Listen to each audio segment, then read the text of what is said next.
questions.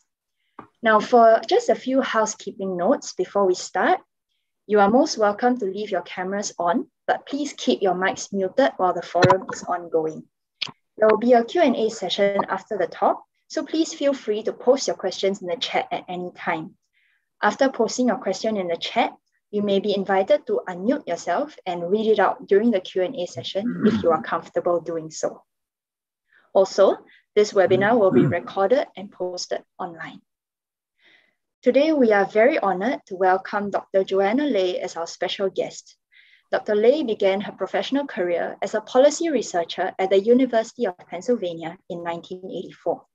She joined the New York media conglomerate, Capital Cities ABC, in 1987 as a research editor. In 1997, she was recruited to join a BCEA fund in Singapore, covering all of Asia, excluding Japan. During the Asian financial crisis, she was appointed chairperson of BCEA Taipei, running the Taiwan portfolio. Between 2002 and 2008, Dr. Lay was active in policy and political discussions in Taiwan and cross-strait arenas. As a KMT legislator and deputy party whip in the Legislative Yuan, she had chaired the Organic Laws and Statutes Committee. Now, we are also pleased to welcome back our familiar panel of experienced co-moderators. Professor Da Xuanfeng is the Honorary Dean of Hainan University Belt and Road Research Institute and the Chief Advisor of the China Silk Road I-Valley Research Institute. Next, Professor Zichun Zhu is the Chair of the International Relations Department at Bucknell University, USA. He is also a member of the National Committee on United States-China Relations. Finally, we have Professor Stephen Pei, affiliated with the University of Houston, where he is a semiconductor and nanotechnology scientist, as well as an electrical engineering professor. These four distinguished speakers will engage in discussion today and reply to your questions during the Q&A session. Now, without further ado, I shall hand the time over to Prof. Pei to kick off the discussion. Thank you. Prof. Pei, please.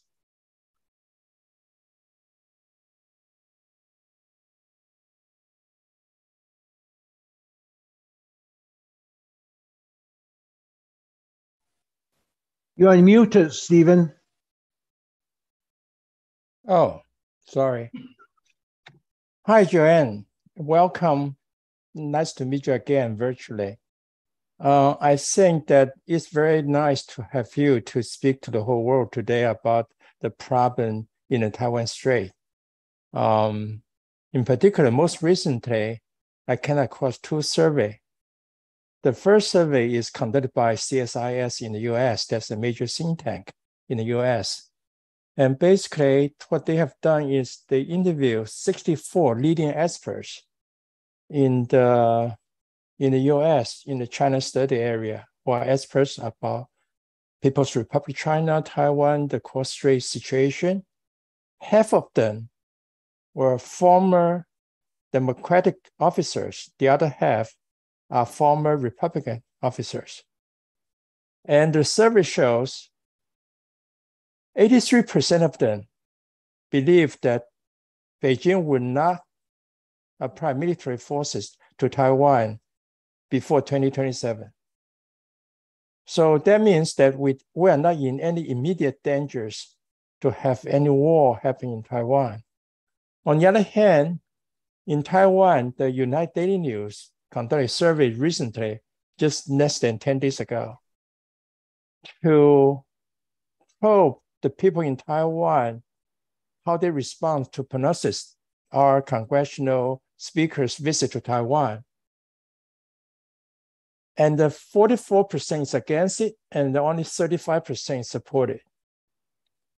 So the majority of the people do not feel the Pelosi's visit to Taiwan is helping the situation of the cross-strait tension. So would you please take away and tell us what is your observation from Taiwan? Well, thank you, Stephen, for a great introduction. All of the above questions actually cannot be answered in a vacuum. Recently, there is another survey that says, should Taiwan declare independence? 70% of the people believe that PRC will attack Taiwan within 6 months. That just simply tells us that everything has preconditions or boundary conditions when we look at surveys like this. Let me first thank the great introduction of, I want to make sure that, can you guys see me? Can you guys see the sharing? Hello? Not yet. Okay, let me stop this and then go back to see if I can share. Sorry, it takes a minute to get this done. I don't know what happened because it was in a very nice position. Let me first thank Daxuan for inviting me to give a talk. And when we started talking about this topic, it was way back when war was not an immediate possibility and the situation hasn't deteriorated to today's state. But from that point to today, we have actually changed quite a lot. So let me make sure that I can share. Here it comes. Here it comes. Can you see see my slide? Not yet. You cannot see my slide. Okay, let me see. It's coming. It's coming. It says it's coming. It must be coming. It's not good to be coming. It has to be here. I am in trouble. If not, can I ask our moderator to help? Jian? We actually tried it earlier. Yes, we will share Dr. Lay's screen. Maybe just give us a moment. Okay, now can you see it? Okay, got it. Okay, perfect. Very good. Okay, when we started talking about this, to war or not to war was merely a rhetoric. You know, you guys all know I copied Hamlet and talk about maybe we have a choice and maybe we need to make a choice. But now it seems to be more imminent a question than when we started it. And what happened? August 2nd, Pelosi visit happened. So I'm going to start by opening overview of what happened since August 2nd, because I think it's a major turning point. Then I talked about the two options: to war, why now, and not to war, how not to. This is an alternative to our path to future, and probably closing with some parting thoughts, which is meant to stimulate some discussions and debate of all. Let's start with a very quick overview of the Pelosi visit. And I called it a quake because it's an epicenter and changed everything. And plus it has quite a few of aftermath. When Pelosi visited Taiwan, the events leading to it actually were unprecedented. And we probably don't have time to go through it play by play, but there were unprecedented events prior to her visit. And during her visit, there were a lot of debates and discussions on what all three parties, PRC, Taiwan, and the United States would react to it. But what's really, really clear is the equilibrium that were established for over 40, 50, 60 years in the West Pacific were broken at that moment, with immediate reactions and enduring consequences. A couple of major ones is immediate major military operation around Taiwan by People's Liberation Army. PRC issued a white paper, the third white paper on Taiwan resolution, the resolution of the Taiwan issue. And following that, in the 77th United Nations General Assembly, there were a lot of discussions about Taiwan and about cross-strait and potential opening or possibility of a war. Then there were congressional activities, Taiwan Policy Act, and a most recent September 21st proposed the Accelerating Arms Transfer to Taiwan Act. All of this happened within a very short period of time.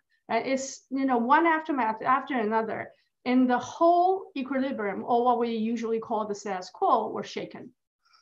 And I believe that there were a lot of other things to come after the 20th Party Congress in PRC. I'm selecting two charts that I think tell the story really clearly. On the left side was done by the China News Agency, which is Taiwan's official news agency, it clearly marked that the old median line of the Taiwan Strait this time were clearly violated, broken, or ignored. Then it clearly marked the areas in which the territorial waters, the within 12 nautical miles, were violated by the military operation in PRC, and the path of all the long-range missiles. That's the left side. It clearly stated from August 4th to August 7th, Taiwan was surrounded by major military action, and things actually went from between mainland China and Taiwan to the east side of Taiwan. So the whole area denial or anti-access line for PRC moved from the middle of the Taiwan Strait to the east side of Taiwan Strait. It's a major change of the geopolitical balance. And the second chart is also important, also reported by Taiwan's official news agency, Focus Taiwan. This is a chart by Japan. Japan claimed that its EEZ, exclusive economic zone, this blue line, were violated by some of the missiles. If you could see that the path to area 5 to, or the missiles 5 to 9 pass through the blue line. But it is important to know that this particular dot that I'm pointing is called Yagununi Shima. This Yagununi Shima is a new addition to the EEZ. The EEZ used to be a straight line from here all the way down. Japan moved it 200 kilometers west to include the entire island. And that's the area where they claim that their EEZ were violated. Okay, so this is a thumbnail sketch of the military action immediately after that. And I'm writing a couple of things for you to use as a sort of footnote.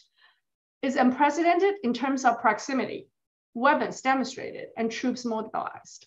And it broke all de facto lines of control, extended the area of area denial and anti-access. And it's showing force not just to Taiwan, but primarily to the United States and Japan. And not surprisingly, there would be response by United States and Japan, the two important players in the region. So I wrote quasi response by the USSN because it's not really show of force. It's more like, oh, I'm not scared of you. And that's the chart following that. On August 28th, 2 ships passed through the Taiwan Straits. And based on the 7th Fleet website, you can see that they demonstrated that they are fearless. They went through the Taiwan Strait. They are not afraid of PRC. And one sailor actually demonstrated the inside of the ship. And I think this chart is, this photo is particularly important. If you see all the lines in this major Marine force by the United States, you could actually see it was built probably 40 years ago. And the major forces in the US Navy are 40 years old, or some are slightly younger, but they were built at a time when the war was fought in a different way. But in addition to that, so this is the first Taiwan Strait, I'm not afraid of you. You know, I passed through it. But following that, US ships went back to South Korea. They went back to South China Sea. All of these you can easily find in South China Sea Probing Initiative, which was an initiative done by the Beijing University. They tracked all the military actions and civilian actions like fishing boats in the entire area. Okay, now, in addition to the military show of force, it's not really a pissing match, but it's like show of force. I'm not afraid of you. The United States Congress and the 77th UN General Assembly once again had a lot of discussion on the one China issue. But generally, you can see there is a gradual shift from the old regime, such as the UN Resolution 2758, that was in the early 70s, US-China joint communiques that were in the middle to late 70s, Taiwan Relations Act 1979, those are the old regime to a new regime. The new regime is generally termed by US officials as one China policy, and they insisted that their one China policy has not changed, did not change, and are not changing. But in addition to that, there are proposals like Taiwan Policy Act and Accelerating Arms Transfers to Taiwan Act, and more to come. The Taiwan Policy Act actually revamped the entire foundation of the old One China principle. The Accelerating Arms Transfer Act to Taiwan Act, I'm putting it on the next page, has 3 really scary proposals. And I copied and pasted the website so that you know that I didn't make it up. It's real, and it's done by American politicians. And it says, it makes Taiwan eligible to prior to delivery of excess defense articles, fine. Require the Secretary of Defense to use the Special Defense Acquisition Fund to accelerate weapons procurement for Taiwan, okay? But the last one, take a closer look. Authorize the creation of a war stockpile. So if you look carefully, then there could be a war stockpile in Taiwan. What would that mean? A reserve stockpile on Taiwan. Reserve for whom? For what purposes? What type of reserve? What kind of stockpile? I think if you recall the Cuban crisis, when Soviet Union, the USSR, tried to put missiles on Cuba, how United States reacted to that Cuban crisis would be exactly the way PRC would react should United States decided to put a war reserve stockpile on Taiwan. So all of these are happening. We are not imagining a war on Taiwan, it is really happening. The next page, sorry, there is something that I should, and there are other sidebar activities by other politicians. For example, today, Michael Pompeo is still in Taiwan. He came on September 26th, 2 days ago. He came for a business forum, but in that forum, he made extremely clear statements on the status of Taiwan, citing her position as the former Secretary of State. And he said he was one of the most supported supportive friend of Taiwan. But his view on Taiwan is, he used our official name, that's the Republic of China. It's de facto independent. Therefore, there's no need for Taiwan to declare independence. And it says, Taiwan is in the forefront of freedom against what? And then it says, Taiwan is a free and democratic country. Vis-a-vis, of course, he didn't say the other part, which is not free and not democratic. And Taiwan is an ally vis-a-vis the other part that's not an ally. So if we look at what happened since August 2nd, in such a short period of time, there were major aftermath in international arena, in Washington, D.C., and also in our region around where we are. Let me ask a simple question. When they say US has not changed, the one China policy did not change, has not changed, what did it really mean? There were 2 major terms being used here. One is the one China principle. China used that. And the other one is one China policy. United States is using that. Are they merely differences of narratives? Are they just simply splitting hair? No, not really. Let me try to put it more succinctly. In the left side, you can see I use Beijing, Washington, D.C., and Taipei as the 3 different positions. Beijing's one China principle, DC's currently used one China policy, and Taipei under DPP government is claiming one China, one Taiwan, or sometimes they call it 2 countries, are similar in the first part. They all claim that there is only one China in the world. One China is their commonality. But the second part, separate them by far. The Beijing position, so was the Republic of China's constitutional position, was there is only one China. Both mainland China and Taiwan belong to that one China. So the Beijing's position is that one China include Taiwan. The DC position is gradually shifting to may or maybe not. And the Taiwan DPP current regime's position is does not include Taiwan.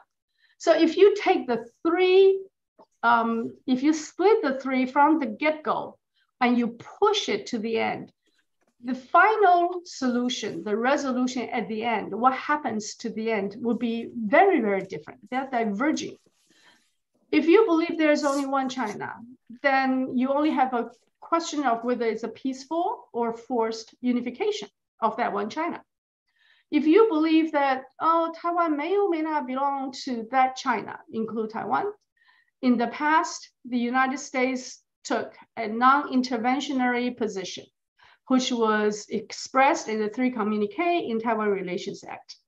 In more recent months, more recent years, especially by John Kirby recently, he said, okay, we're taking a double deterrence position. We're telling mainland China not to wage force against Taiwan, and we're telling Taiwan not to claim independence. But gradually, if you see what's the congressional actions and the actions in UN, they are increasingly interventionary. Finally, on the Taiwan side, if you believe that one China does not include Taiwan, then simple question would be whether you would accept the status quo, which is a de facto independence by the Republic of China, or you would try to move it further by using referendum or other means, or have a new constitution to achieve de jure independence. So while there is very small difference in language, and sometimes it's intentionally ambiguous, the one China principle used by PRC is extremely different by the one China policy currently used by the United States. And that is the crux of the potential of war. Let me go through a longer term perspective. To war or not to war, I think nobody in his or her sane mind would say, okay, let's go into war. But why are we looking at this? Let me bring everyone back to Asia Pacific over the 7 decades, especially on the cross-strait relations. This is a simple chronology.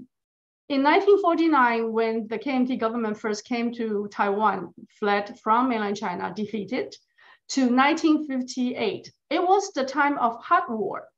The final battle is the bombardment of Quemoy in 1958 from August 23rd, which just passed, to October 5th. And then there were a period of long hiatus. Wars were happening in other places, Indochina in particular, such as in Vietnam, in Cambodia, in Laos. And by the way, I forgot to mention the Korean War in the first hot war area.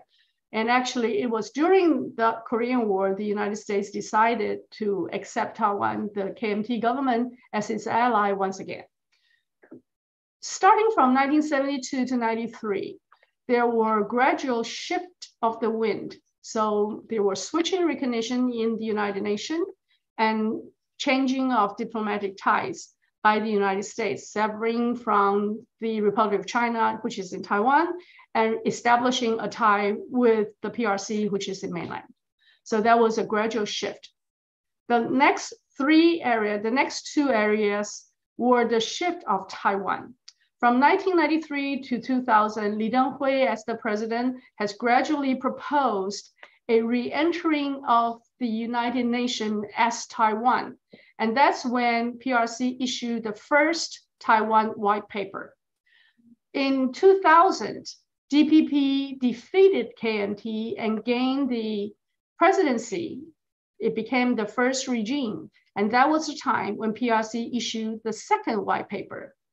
And on the next period of time, which was really interesting, and I was a part of that, from 2005, when Lian Zhan went to China, opening up direct dialogue between the KMT and Communist Party in China, there were a period of time when the officials across Taiwan Straits engaged in government-to-government negotiations, including ECFA, which is the economic framework, and over 30 agreements were inked on the official status. Prior to that, there were second track or third track negotiation, but there were government-to-government negotiations during 2008 and 2016. And that was a time when peace was a real possibility. From 2016 to present, the DPP regained the authority of the administration, and PRC issued a third white paper after Pelosi's visit this year. And it was for the first time it waged extensive military operations by PLA post Pelosi's visit. So if you look at my two red lines, the last time we had a hard war or warm war, because it was somewhat limited, it was 1958. From 1958 to 2022, there were no war. There were de facto recognition of line of control. There were people trying to reach some kind of a resolution. There were international changes, but there were no real threat of war. And that's really important to remember. We had a long period of time when war was not a possibility, not even a remote possibility. And let me quickly go through the other two wheels that's within this cross-strait relations. That's the United States and Japan. Many of you probably know Richard Bush, and he wrote a book called Two Tigers in One Mountain, and basically outlined the very important role of Japan. Now, let's take a look at post-World War II. Immediately after that, US has embraced Japan as its primary ally in the Asia Pacific, which is something that, if you think carefully, quite strange and thinkable, because Japan was the only country that actually attacked the United States in Honolulu. So after the World War II, the United States has decided to embrace Japan as its major partner, and I copied Project 2049 Institute's depiction of that relationship. And you all know Project 2049 was one of the primary think tank promoting the downfall of the communist regime by 2049. And during that period of time, post-war period, for the United States, Asia is a very important place for them to exercise the following strategies: containment. So they have joint defense treaties with Japan, with South Korea. And at the time, they also had it with the Republic of China, which is in Taiwan and in the Philippines. The second part was hub and spoke, thinking of a world of a wheel, that the United States is at the hub and they have a lot of spoke with a bilateral relationship. And when you have all these bilateral relationships combined, it will be a wheel that can be very functional with the United States at the center. And that same idea was expressed in TPP in the current IPEF. From 1979, people like Nixon and Kissinger promoted an idea of linkage and leverage. They actually linked with China and to create leverages against USSR, which was their primary target. And from Obama era, you have Obama and Hillary talking about return or repivot to Asia. But the return or repivot to Asia has a very important undertone. They said the Pacific is a very big place. And when they return, actually, they never left because the United States is in the east side of the Pacific. They are merely returning to the West Pacific. But what we're seeing, and most strangely, is from Trump's unilateralism to Biden's bull in a glass shop approach. The new narrative in Washington, D.C. toward Beijing is one of competition, confrontation, and most recently, strong hostility. Am I imagining? Well, let me put two charts first. The posturing of a Pacific War. If there were a Pacific War, it's most likely, this is a chart in 2012, but the general idea hasn't changed. And I for the simplicity, I like this chart because it clearly outlined the current strategy. That is for the United States not to directly engage in any of the warfare on the first line. They are retreated to the second line of defense, which is Guam, Tianjin, and Palau here. Okay, so this is the way they see Pacific. If there were a potential warfare, China would threaten these countries, these pearl chain countries, and the United States will support these countries to wage whatever war against the aggressor, which is China, and the United States will support in a distance from Guam, Tianjin, Palau, and this is the line of defense. And of course, the next line of defense is Hawaii and then back into San Diego. That particular idea of a potential war will have some prerequisites. For example, Taiwan has to have a very strong position of its sovereignty claim against PRC's would-be aggression.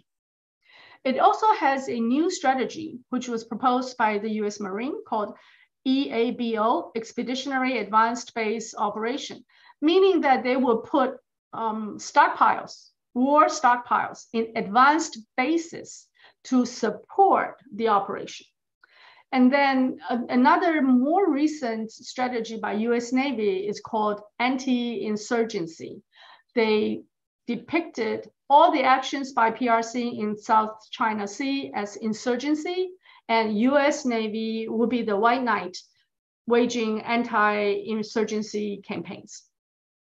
If that were the case, based on the recent developments and strategic thinking, all the Nansei Shuttle, which are these islands far, far away from Japan and at the southwest part of Ryukyu, the Okinawa, these islands could be the advanced bases for Americans' expeditionary advanced base operation.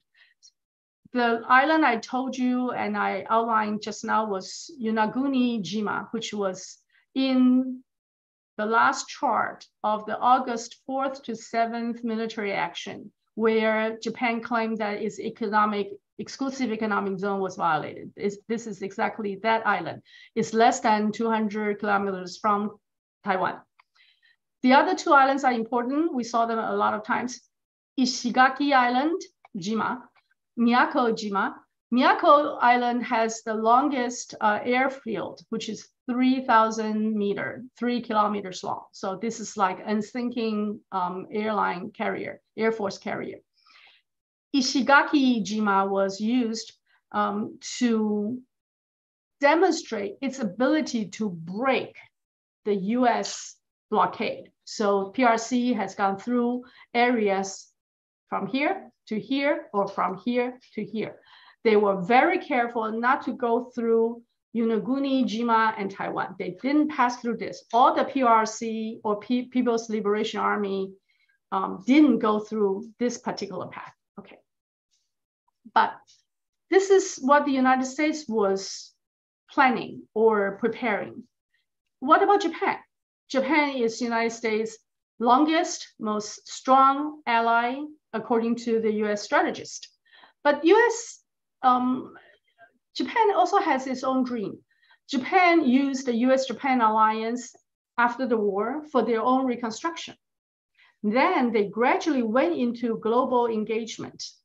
They were the country that invaded a lot of countries, but now they came back using peacekeeping operations, using official development aid, using multilateral organization contribution, such as to the United Nations, to demonstrate its ability and its willingness to come back to the international society. Most recently, the important part was archipelago enlargement and arc of freedom and prosperity. These two are more recent.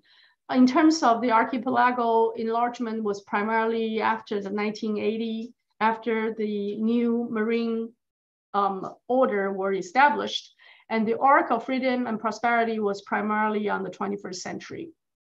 Okay, I'm just using two charts. This is where Japan sees itself. If their archipelago enlargement were successful, including this island here, this is called Okinotori Reef. I think a lot of you might know this. I might be repeating, but for those who do not know, these islands closed the final loop. Without this island, you would have a person with two legs. It would not be closed. But this was not really an island. It was a coral reef. So Japan tried to use that to define its southeast border, and that was declined by United Nations CLCS in July 2012. And this other picture shows you how that it's not considered an island. An island must be above water even during high tide. So Japan elevated this island so that it's above water during high tide. And this artificial elevation was not recognized by UN. And the other part was very rarely seen.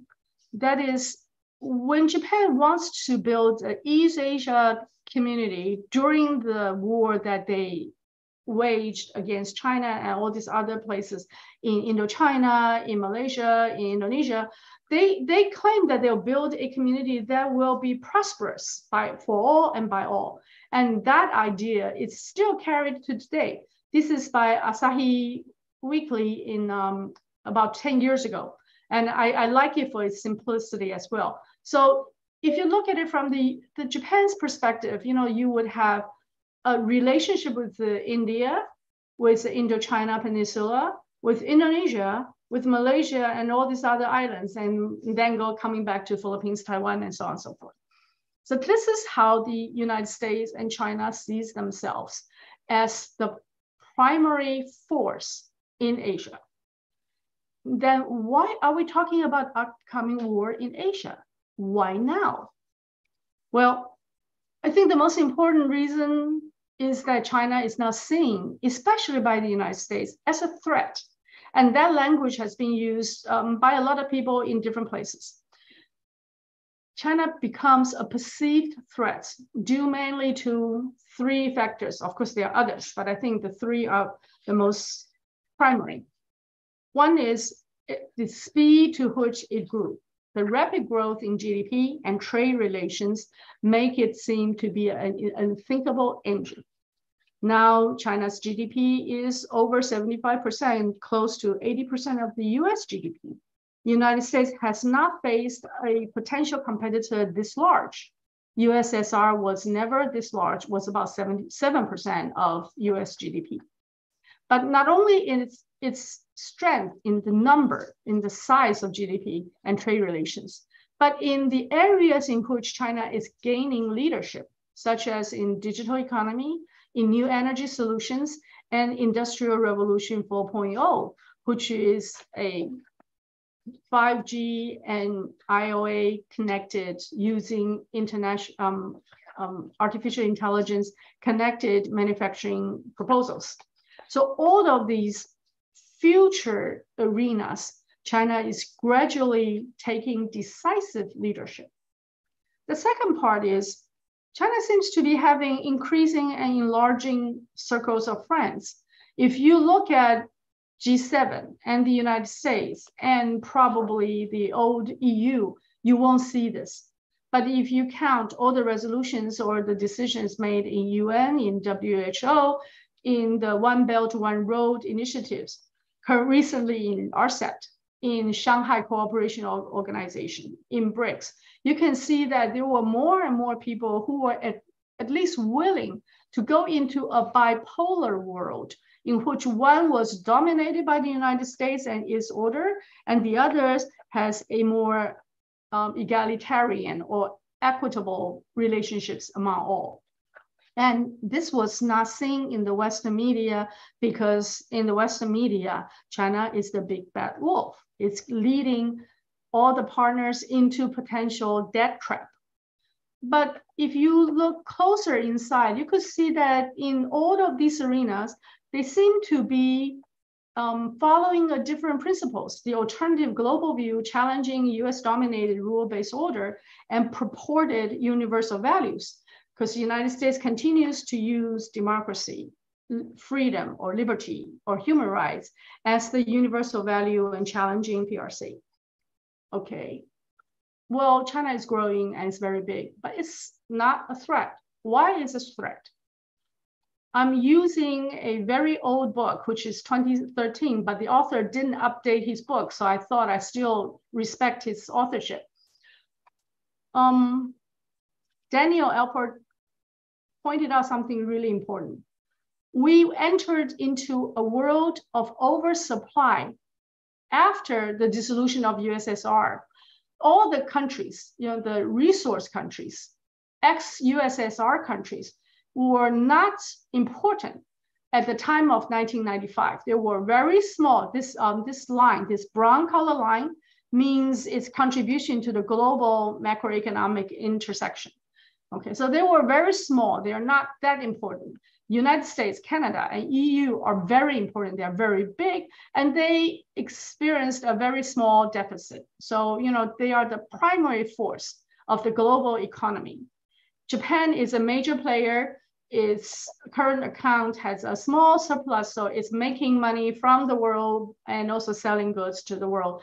And that was a very comfortable world. If you are a United States leader, if you are in EU, you are the G7 players. It's a very comfortable place for you to be because you decide on the distribution of values and you actually enjoy the toil and work of all the people from the rest of the world. 2006 gave you a different story. And if we have a story of 2022, it will be far more different from this. But even in 2006, the world is no longer that comfortable if you stay on the US, Canada, and EU side. The world has new players coming in. They come in with new population, new GDP, new labor force. They come into the world and they are making money. Their current account has a surplus, while the established economies has a larger deficit. So this is the backdrop. The backdrop is a world of oversupply. And in that backdrop, present day China in the Washington, DC, it's seen as the gazelle, the big monster that's changing the current structure. If you see the languages used in DC or the languages used in the US entertainment, primetime shows or Netflix shows, you would see similar languages being reflected. But is that China's fault? I actually took a little girl to see this movie when it first showed. I was in Singapore. In the middle of the show, the little girl cried. And she cried, and I said, Allison, why did you cry? She said, she didn't do anything wrong. She's just too big. Think about it. If this was a little lizard, who would think of it as a monster? No.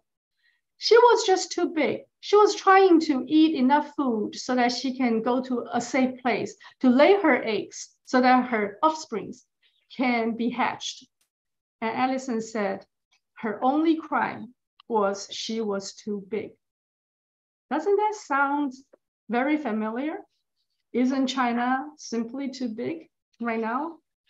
It didn't do anything to threaten anybody, especially in the military or diplomatic front. It didn't do anything to threaten anybody. So let me take a look at, if you were an American leader and you're trying to see how you can move forward, if you were to look at how you compete and where you decide and where you choose, I drafted this chart a while back, about 2012. because I think it's important to conceptualize how much freedom you have in deciding on where you fight. And these 4 quadrants are determined by military might on one side and economic strength on the other side. The more military power you have, the more likely you can use diplomacy and military force. The more economic strength you have, the more likely you can use finance and trade as your primary theater of confrontation. Then let me use this concept to examine United States and PRC in the current time. These are just select strengths. If you look at the United States, it wanted to maintain its supremacy and hegemony. It says, build back better, America first. So it has to go back to its supremacy and hegemony.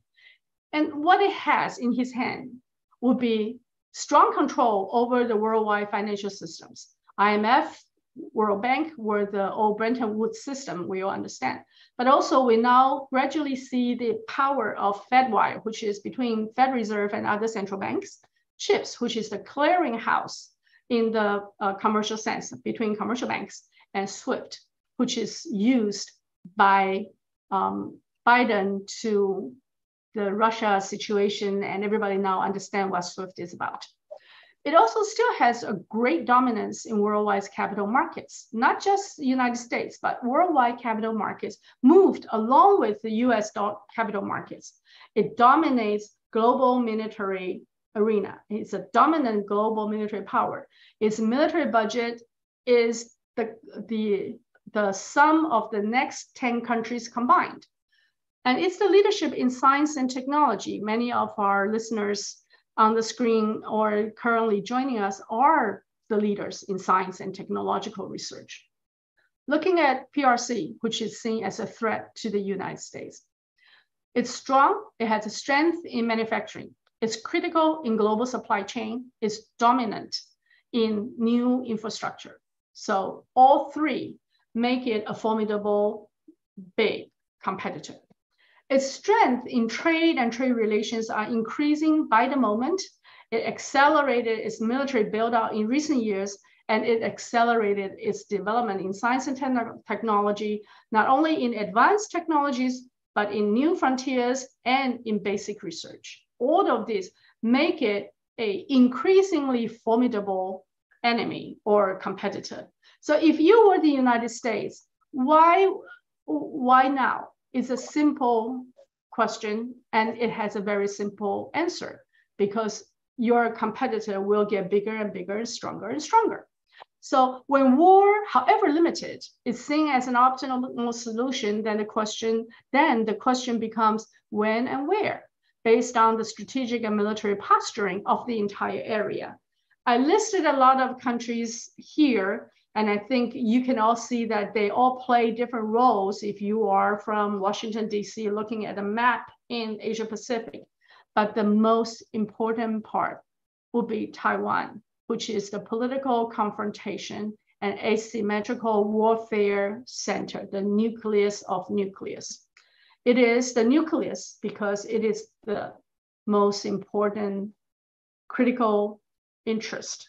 It is the interest of the PRC, and it is the interest for them not to wage in any way, shape, or form.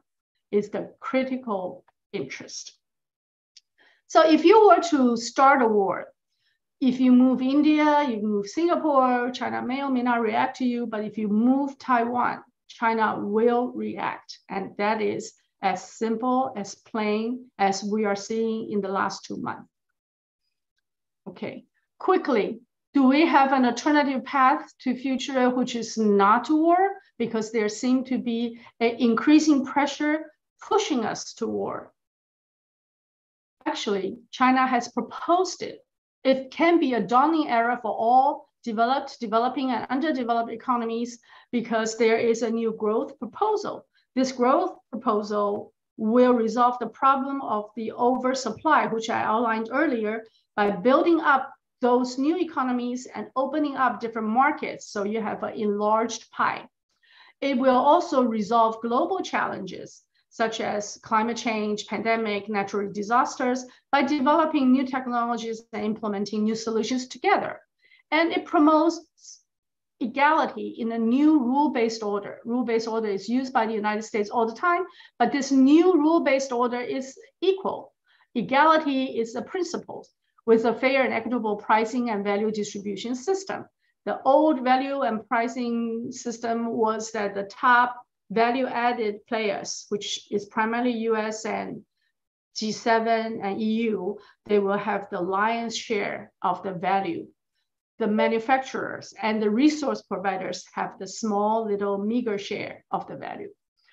Okay, now, are we talking about dreams or is it possible? My answer is, it is not only possible, it has always been, and it's now going on. I put a chart, which is a Ming Dynasty chart that everybody knows is when Zheng He went through all these places and built economic and trade relationship. See, we could do it. It's an alternative view on international relations, which is through trade and you build value adds and you have a symbiotic relationship across all. I'm adding another chart, which is Financial Times view on the One Belt, One Road, which is slightly different from your opening chart, because I think this does show a different perspective. And I'm not criticizing this chart, but I'm saying it is a different perspective. If I were to criticize it, I would put a colony chart on how the European countries have colonized Asia, and that would be a criticism. But this is a different view of the One Belt, One Road, which is a lead into the next chart. Unfortunately, this is just in Chinese, but let me explain what it is. It is conceiving One Belt, One Road as different economic belt or economic corridors. It's giving each and every circle, each and every economic corridor its definition in a new world where everybody can go through trade and relationship to have their own hopes and dreams realized. So you would have European route, Central Asia, West Asia route, Southeast Asia, Indochina, South Asia route. And then you also have another route going to South Pacific, the Blue Pacific. So this is how China, when it first proposed One Belt, One Road, it's not just a linkage of old infrastructure, such as roads and super highways and high-speed railroads, but also a overall development of areas and corridors so that they would have their self-propelled growth and their own hopes and dreams. So ladies and gentlemen, what I'm trying to say is this alternative path is not only possible, but also a must-win race. I don't see it as a boxing match that people have to punch each other. It is a race of different ways to look at the future. One is of dominance and distribution. The other is of win-win and enlargement of economic pies.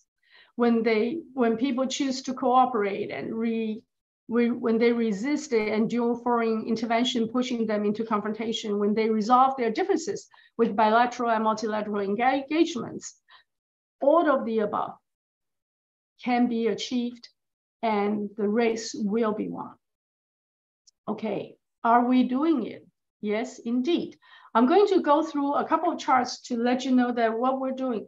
This is an analysis done in late August, but this I think is very telling. You know, for everybody who says South China Sea and the 9 dashed lines are threats to sovereignty, China, Indonesia, and Malaysia has a very creative way to resolve the issue. When China claimed the 9 dashed lines and the exclusive economic zones overlapped, when Indonesia started developing oil drills in Natuna and Malaysia started drilling here, what they have done was to say, okay, you can have your claim. And China say it did not claim the sovereignty over these islands.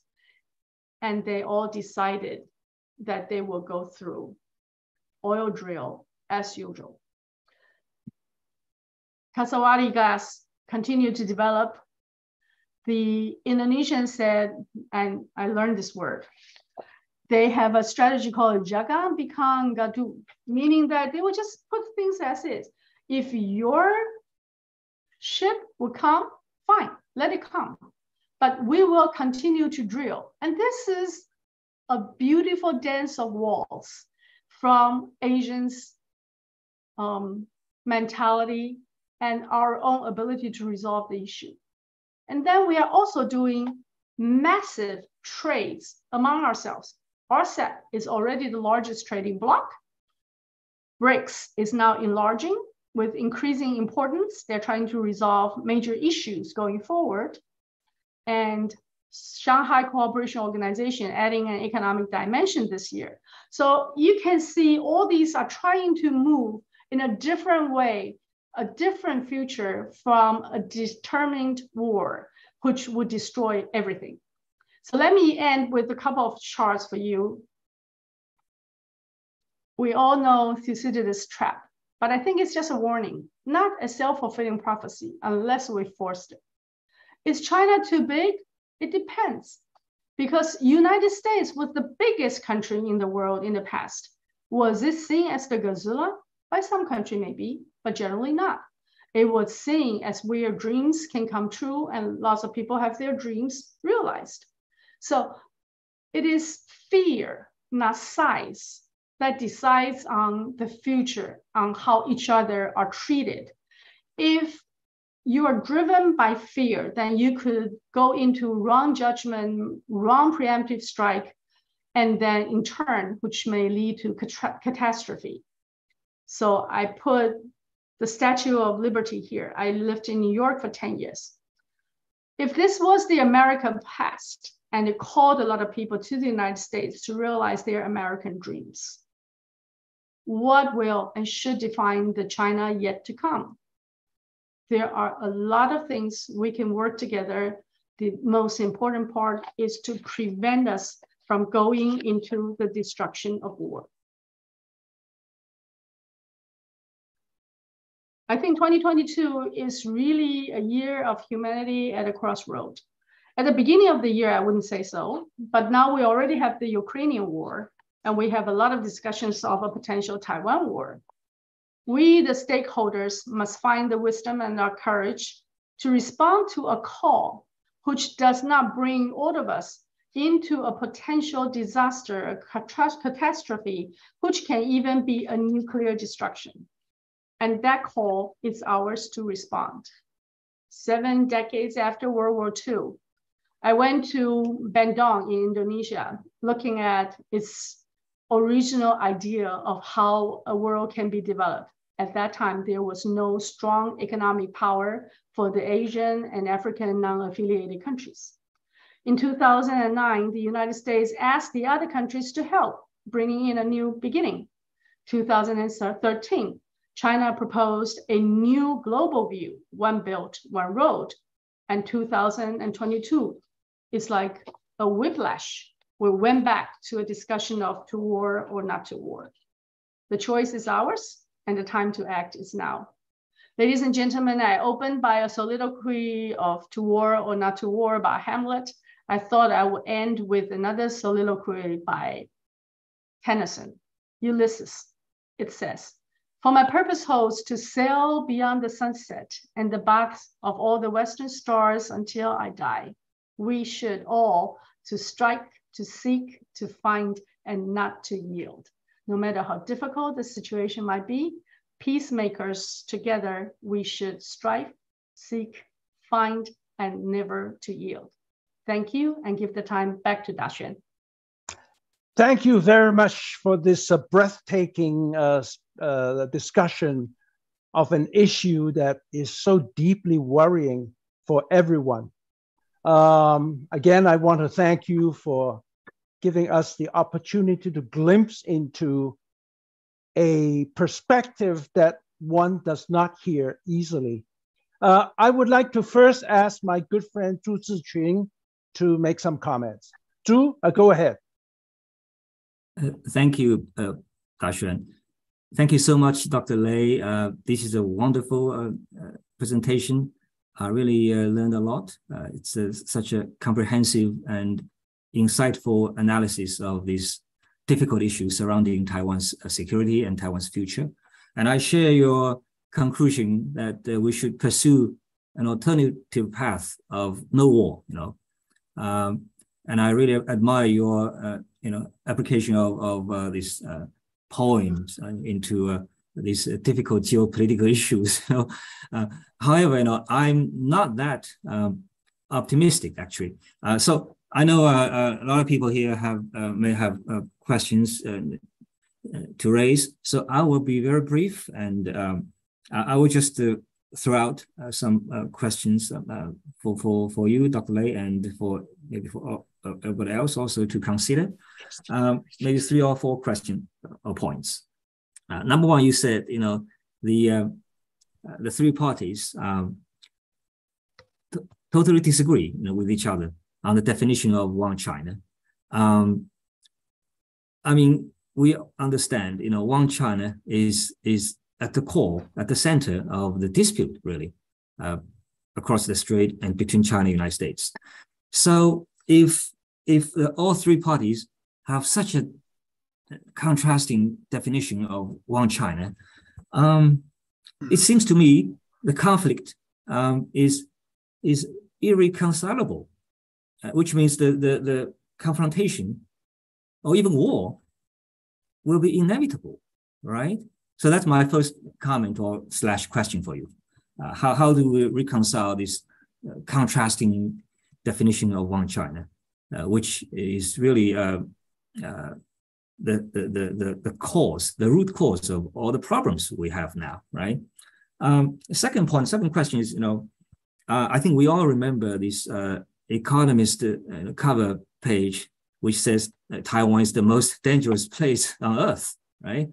I think last year, or May last year.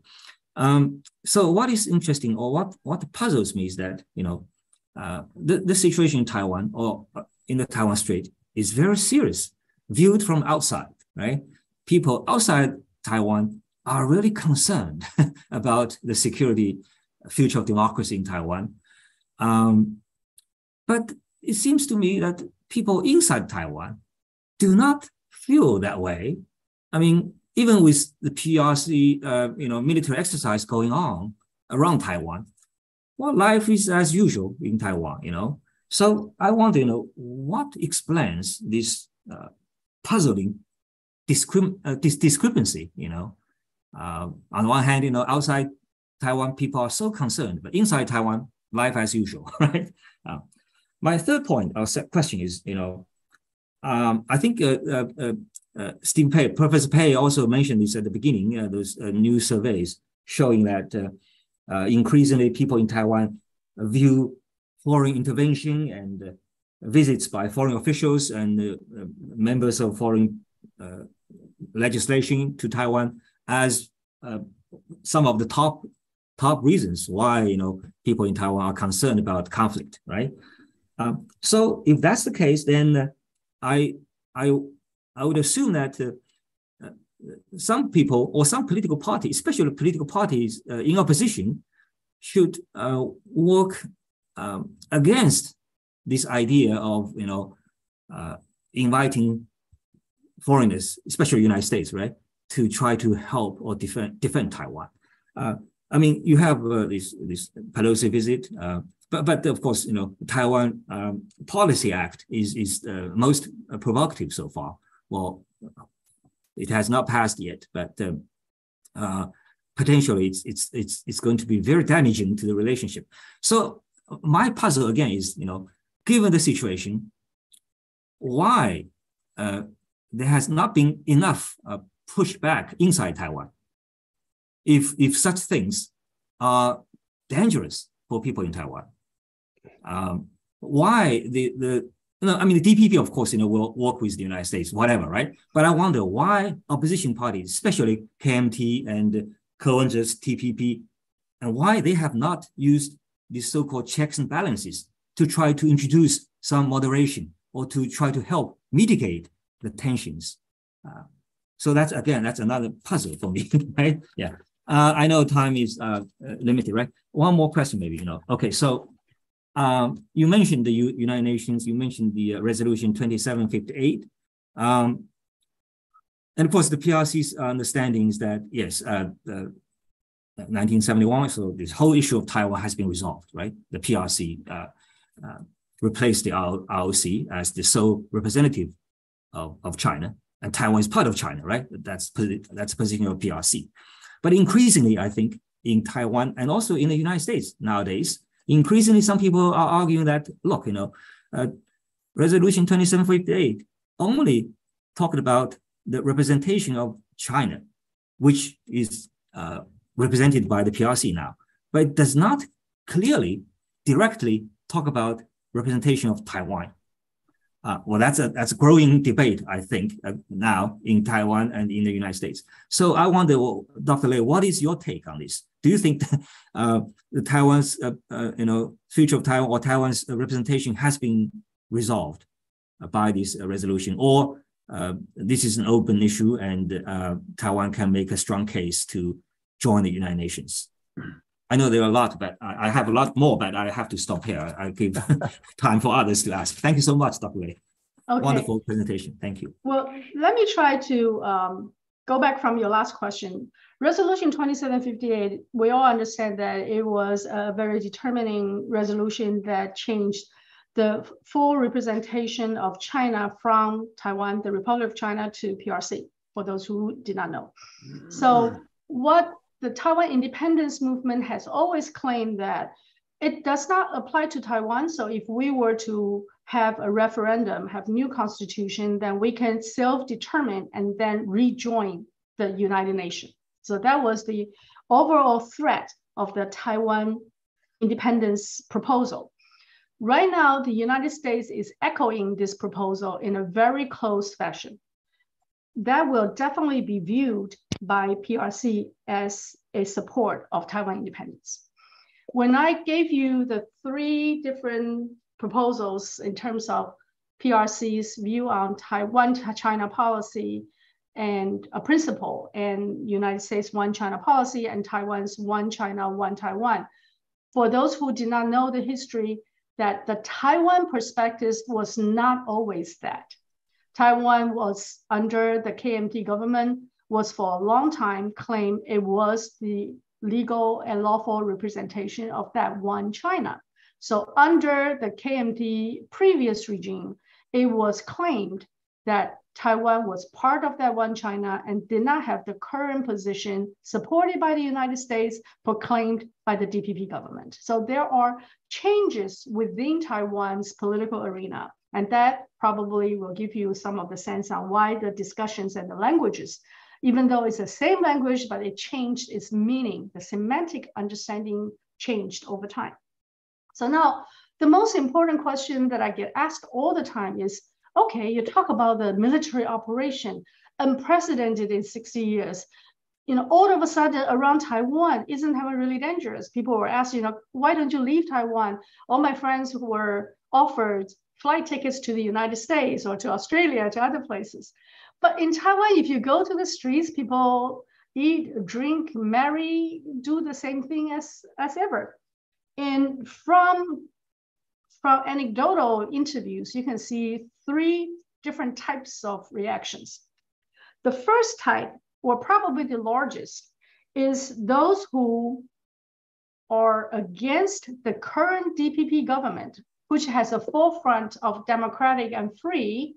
In fact, it has deprived a lot of the rights of the people and have oppressed a lot of the opposition, including taking full control over the media.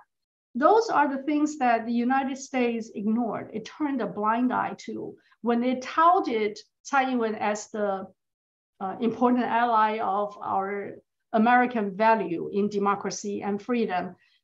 It intentionally ignored the suffering and cry for help by the local people oppressed by the current DPP government and or deprived of economic rights by their corruption. So a lot of people have reached the position that, okay, I can't fight you, DPP, and I can't really count on KMT, the Pan-Blue camp, to fight you because they didn't seem to be fighting. So maybe communists can come and really change the status quo, can fight DPP. Communists may be able to defeat DPP. That was something that nobody talked about. Almost no one recognized outside of Taiwan. So that's one part. The second part is very traditional, very much like before Hong Kong returned in 1997, people were saying, okay, let me just wait and see. I'll see whether it will change my life. If worse come to worse, I'll buy my ticket and leave. So that was the second part. So you know, there will be a long period of time leading to whatever the eventuality is. But for now, I'm gonna just wait and see. Then there is a third part that was actually positioning themselves to be the future negotiators. And many of them are actually from the Pan-Green camp. There were Pan-Green camp who disagree with the extreme Taiwan independent fraction, and they are vying for the future negotiation, and they're vying for that position. So all of them have a wait and see attitude, but their motives and the intended results are quite different. So that's the second part. Your third and fourth question, I was actually trying to find my numbers because I actually had a very large simulation in terms of numbers. Unfortunately, I couldn't quickly find it. But for the ones who are trying to figure out what Taiwan should and ought to do, there was a solution. If Taiwan continues to move on to the independence path, which will be determined in 2024 presidential election. Lai Ching-te, who is trying to be the presidential candidate for the DPP, is a devout Taiwan independence, quote unquote, worker. So if he should win, then there will be no turning back of a potential peaceful resolution, because the white paper, the third white paper, had two preconditions in terms of the future. It did stipulate that if you were to go into independence and there were no room for peaceful solution, it will be a forced resolution. So independence leads only to forced resolution. If you are not in the independence, it can be sort of in the middle, you don't have a position and so on and so forth, then they need to remove the two obstacles of that peaceful resolution. One is Taiwan independence claim. Two is foreign direct intervention. So those are the two factors I mentioned briefly today. One is the Taiwan independence. The other was the US direct intervention. What worries me the most is the posturing. The military posturing is one thing, but the increasing military participation and involvement in Taiwan, as we're seeing in recent years, will at one point be interpreted as a direct intervention of cross-strait relations. That will be in violation of United States long-term position, but also it will be a direct threat to the Beijing government. Just think about Cuba. You know, I see that discussion in a lot of US strategists. They say they want the mini Cuba so that they can shake the status quo, and then with the aftermath, reaching a new equilibrium, going back to a new normal in which US will gain dominance or supremacy. And if that were the case, they may imagine a limited war, but the limited war will be paid by people on the first chain, by the countries and the people of the first chain. And let me just add one thing. Current arms procurement does not provide Taiwan with a full sort of defense mechanism. All of them are asymmetrical warfare weapons. And these asymmetrical warfare weapons are also very archaic. It's not on the more recent ones. It's using human beings as the weapons, and it will go into cities, countries, mountains. And Taiwan is an extremely small island, has no chance of winning. Any leader bringing his or her country into war must have an idea of what's the post-war order, what you try to achieve after the war. And for the Taiwan case, if you go into a war, however limited, well, actually there is no limited war in Taiwan, for Taiwan is very small. There is no win to be expected at the other end. It has only a duration game, how long you can prolong this game. And then for international intervention, for international, including UN, to wage any kind of sanction against PRC and so on and so forth. There was no scenario in which Taiwan could win this war with however large sacrifice there may be. So as a leader, I think it's important for you as a leader not to go into that path because there is no win, simply as that. Yes, thank you very much. I'm going to ask my friend Larry Chasman to ask a question which I think is pretty much reflects many of the American intellectual elites who believes in democracy. Wanted to ask this question. Larry, are you there? Yes, thank you very much. And it was a great. Can we see your face and also tell people who you are? Okay, I don't have my camera on, but I am a professor at the University of Texas, and I know Dusling many years, and we have good discussions about these kind of things. My question is, it was a great presentation, the history and everything that goes back. I had no idea of all that, but it comes to today where we are. And why doesn't China just let Taiwan make their own decisions about what they want to do? I think that was something that we thought was going to happen, and there's no rush one way or the other. But why doesn't China just say Taiwan gets to decide their future, like a lot of the countries in the world get to decide their future?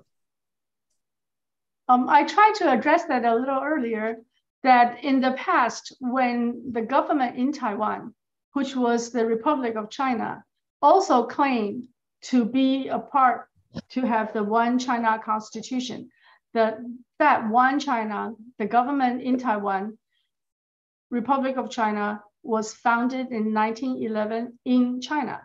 It has a very long history of regarding itself as the legitimate and lawful representation of the entire China. It is when the new DPP government gained power, it did not change the name of Taiwan. It still used the name of Republic of China as the official name. It keeps its constitution, which has the entire China as its territory, and recognizing that the administrative power is limited to only Taiwan and its related islands. So I think it's easy and simple to say, oh, Taiwan is Taiwan and China is China. But at one point, the government in Taiwan, the Republic of China, also claimed the entirety of China. So I think to let Taiwan decide on itself will fall into this one Taiwan, one China trap. And that will be a very difficult situation to avoid future confrontation. But I don't think, no one thinks that Taiwan would try to say they're the only China. I mean, China is huge. So I think we need to look at today's what's going on and not go back to 1911 and try to make some points about Taiwan is the only China. I think that is not true. Just look at today, and the world's going pretty good. Why not keep the status quo? And we don't have to go back and dig up 1911 history. Well, I respect your perspective, but I think it is also important to know that not everyone on Taiwan agree with the current government, and not everyone agree, even within the DPP, not everyone agree with the extreme Taiwan independent promoters. And the United States have touted these extreme Taiwan independent promoters, ignoring the historical backgrounds, much like it has treated other countries and places. So, I respect your perspective, but I think there are more complex issues. And if you look at the people around Taiwan, there are representation of different walks. People have different affinity. Some are extremely close to Japan, and others have different affinities So you're right. People should decide for themselves. Okay, Joanne. That's a very, hello, who's that? You go ahead. Go ahead, Stephen. Yeah, I think Joanne, with all your media background, let me ask Yifan Chen to ask the next question. My old friend. I haven't seen him for a long time. Yeah, Joanne, how are you? How are you? I haven't either. I have not either. Oh, yeah. Gosh, yeah. Yeah, I have a simple question because in your background, I know you will provide a very good answer. I always enjoy your Zoom talks and the Taiwan's so-called these elite talks, okay? That actually keeps a lot of Chinese overseas people sort of alive a little bit about Taiwan. Otherwise, nobody pays attention to Taiwan media anymore. With your media background, okay, I view the situation as this. The so-called confrontation, of course, ultimately the military war is when you say to war or not to war, you are implying military war. But before that, there is, of course, economic war, there's a diplomatic war, and there's the media war. In fact, in my opinion, in the modern days, after post-World War II, media war actually plays a lot of role in determining the future. Unfortunately, it was lopsided for a long, long time, okay? China hasn't been in the media sort of as strong as the United States, dominating the world opinion. And this is a disadvantage in preventing war, okay? As well as a advantage for promoting war. And as you can see, the Ukraine war and all this, the United States certainly has all the advantage at this point. So with your background, okay, predicting in the future, I think China has realized the media is important and there is change of policy. As you can see, the CGTN is gaining quite a bit of recognition in the world. That was never happened 10, 15 years ago. I hope, okay, the problem we face is the elite people that in the world are seeing sort of the world through their media, their information channels is so different from the common folks, which now are rising up, call it the left or right, whatever you call them. They are really simplistic and sometimes being manipulated. As you can see now, Europe have so many demonstrations. And these people, how do we really utilize media to make the people really as a democratic force to make the government, make the world go to peace? Okay, it's a long question. I'm sure you're gonna have a good answer. Well, thank you, Yifei. You reminded me of my days at ABC when we looked at the world from a New York, US-centric perspective. But also at that time, the media has a very strong self-discipline in terms of reporting the news, checking our own perspective and our predispositions. Right now, you have a time of very fragmented media scene. All of them seem to be very strong in positions they take, including in the United States. And let me just add one thing.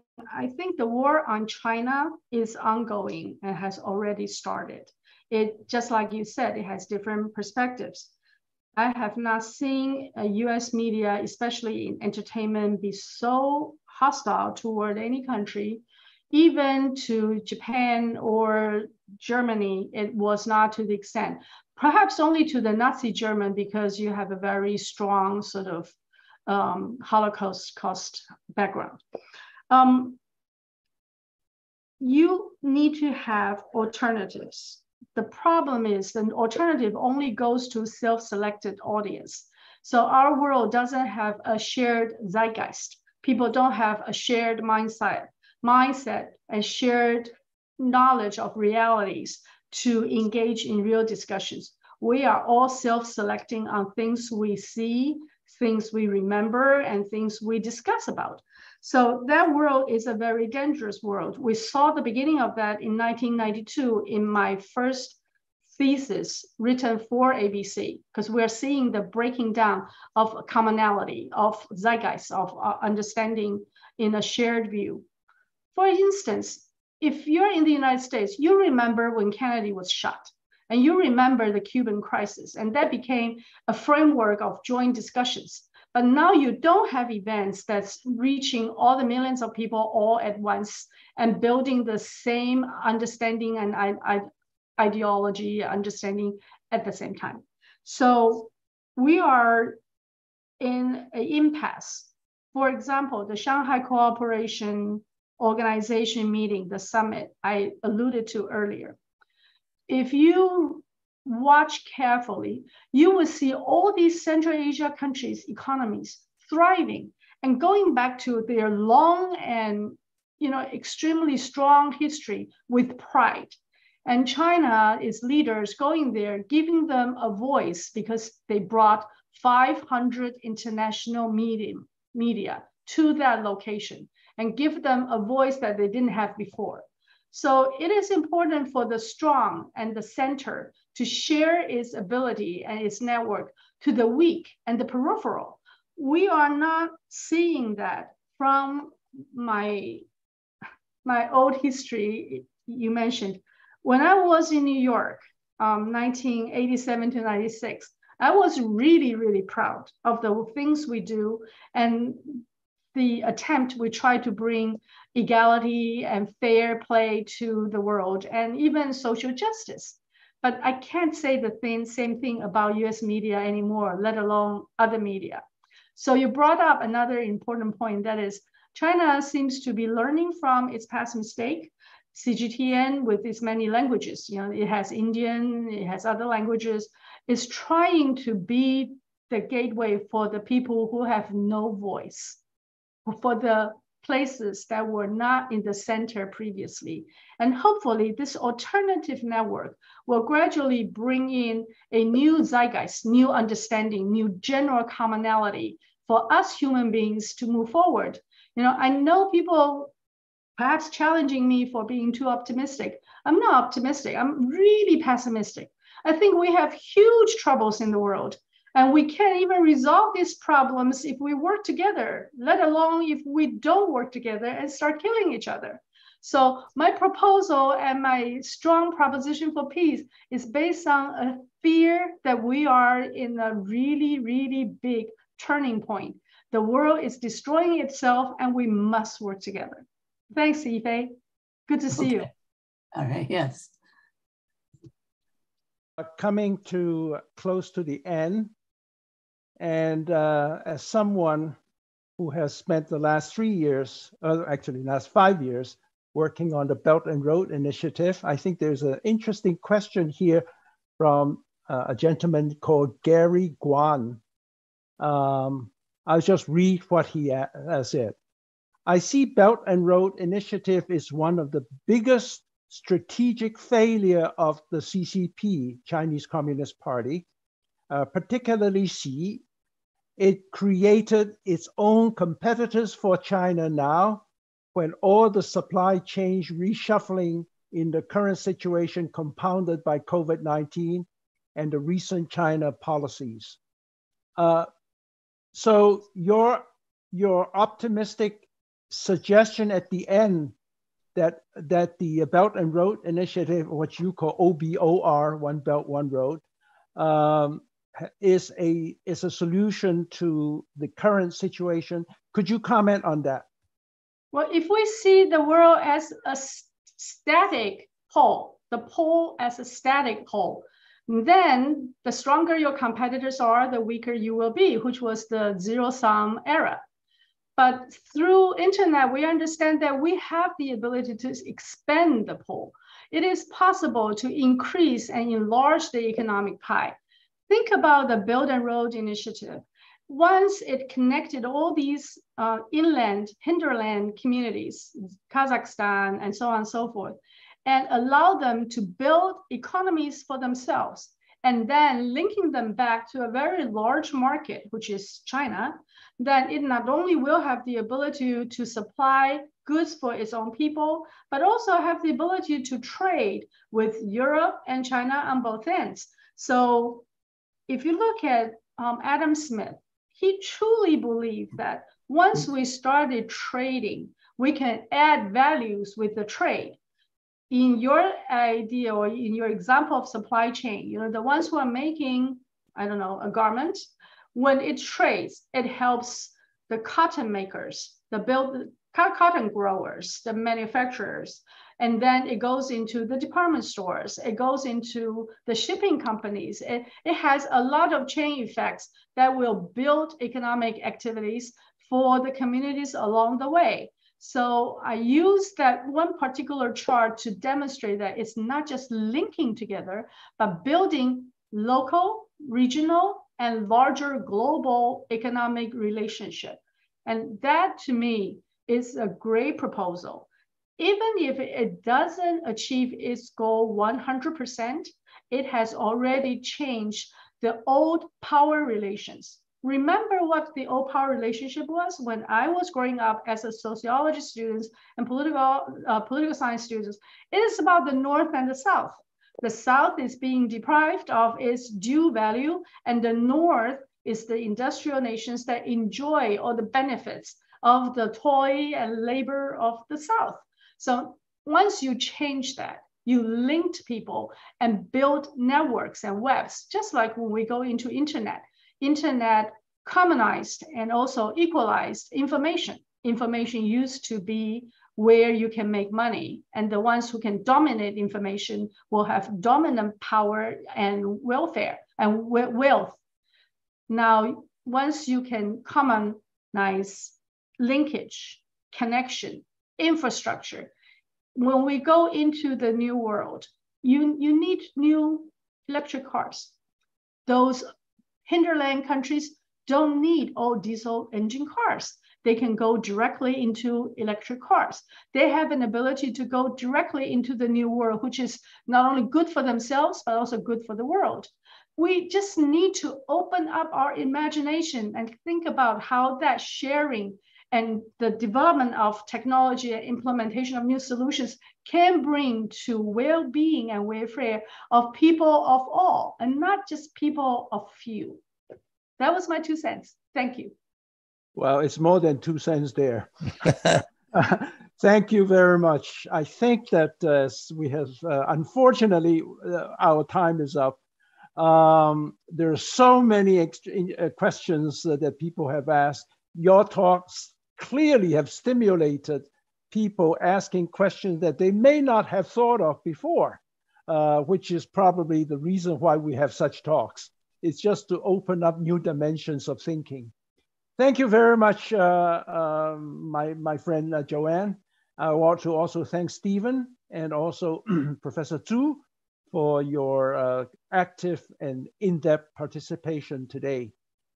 We will be sending out to the world the recordings today via YouTube. Thank you very much again. Good night, or good morning, as the case may be. Good night. And Stephen. Good night. Hi. Bye-bye. Good night. Hey, 大学 huh? Hi. Bye-bye.